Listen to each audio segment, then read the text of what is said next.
पिछले दिन आपको सूर का पद पढ़ाया गया था, उसी क्रम में अगला पद देखिए।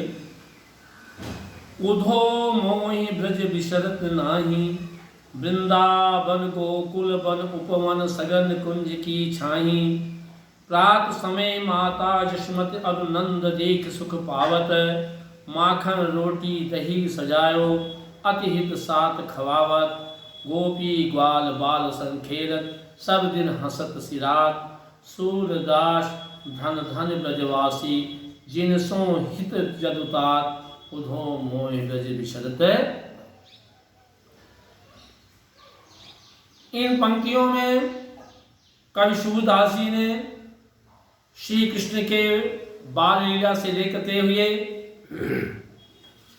वहां से कंस को मारना, देखू को कहना, उद्धव को निर्गुण को आकर गोपियों को उपदेश देना, इन सबका बड़ा सुंदर ही वर्णन किया है। इसमें श्री कृष्ण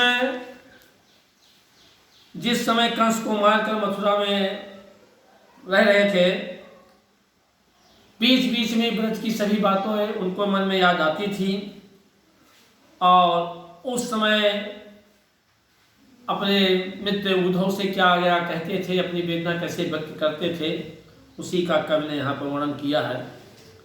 उधो मोहि ब्रज विसरत नाही।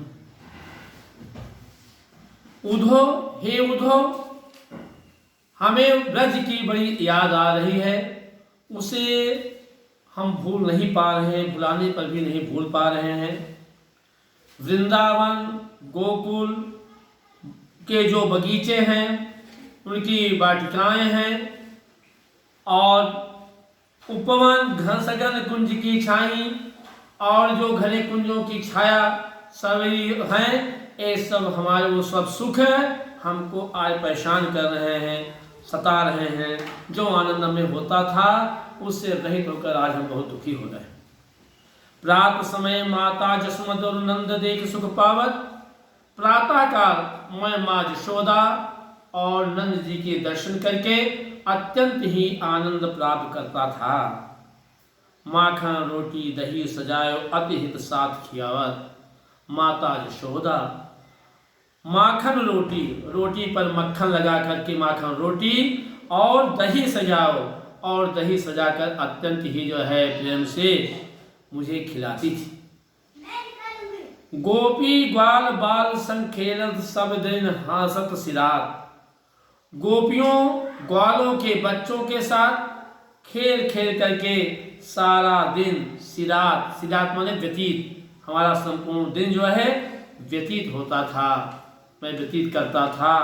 सूरदास धन धन ब्रजवासी जिनसो हित जदुतार। सूरदास जी कहते हैं कि श्री कृष्ण अपनी वेदना को व्यक्त करते हुए उद्धव से कहते हैं कि उन ब्रजवासियों का जीवन जो है धन्य है। जब उसने बताया अपनी व्यथा को, उसके बाद सुन करके जो है कवि सूरदास जी कहते हैं कि उन ब्रजवासियों का जो है जीवन धन्य है जिनके साथ श्री कृष्ण अर्थात ब्रजवल्लभ भगवान इतना स्नेह रखते हैं, उनसे प्रेम करते।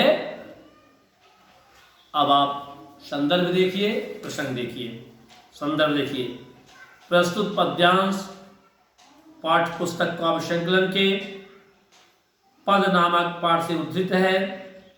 इसके रचयिता सूरदास जी हैं। प्रसंग देखिए। कंस को मारकर श्री कृष्ण जी मथुरा में रह रहे थे। उन्हें बीच बीच में व्रज की याद आ रही है। यहाँ तक याद रहे थी कि वो बिल्कुल से जैसे अकेले एकांत में पड़े रहते थे, न किसी से बोलना न चालना। उद्धव उनसे जो है पूछते हैं कि क्या बात है। उद्धव से अपना दोनों मित्र बैठे हुए थे, उद्धव से चर्चा करते हैं कि हे उद्धव से करते हैं कि हे उद्धव मोहि ब्रज विसरत नाही। मुझे ब्रज की बड़ी याद आ रही है, उसे मैं नहीं भूल पा रहा हूँ। वृंदावन गोकुल वन उपवन सगन कुंज की छाई। आज मुझे वृंदावन गोकुल के वन वाटिकाएं, घने कुंजों की छाया, इस सभी के सुख जो है सता रहे हैं। प्रातः समय माता जशोदा और नंद देव पवन, प्रातः काल में जशोदा और नंद जी के दर्शन कर अत्यंत ही आनंद प्राप्त करता था। माता जशोदा माखन रोटी और दही सजा करके अत्यंत ही प्रेम पूर्वक मुझे खिलाती थी। इसमें माता और पुत्र का स्नेह का। और मैं नित्य गोपियों ग्वालों के बच्चों के साथ खेल खेल करके सारा दिन व्यतीत करता था।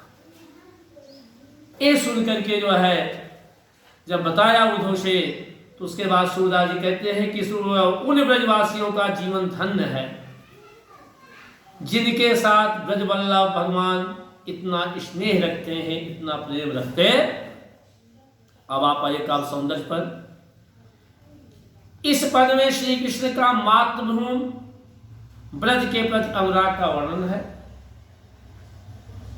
ब्रज विसरत बन उपवन सगन गोपी ग्वाल, क्योंकि यहाँ पर अक्षरों की समानताएं हो रही हैं, इसलिए यहाँ पर अनुप्रास अलंकार है। एक भाव क्षमता भी देख लिए इसी से मिलता हुआ कि नंद और यशोमति के प्रेम पगे पालन की लाड़ भरे लालन की लालच लगावती। इसमें भाव क्षमता दी जाती है पदों में जो है, तो वही है कि नंद और यशोमति के प्रेम पगे पालन की लाड़ भरे लालन की लालच लगावती। शेष पद अगले दिन।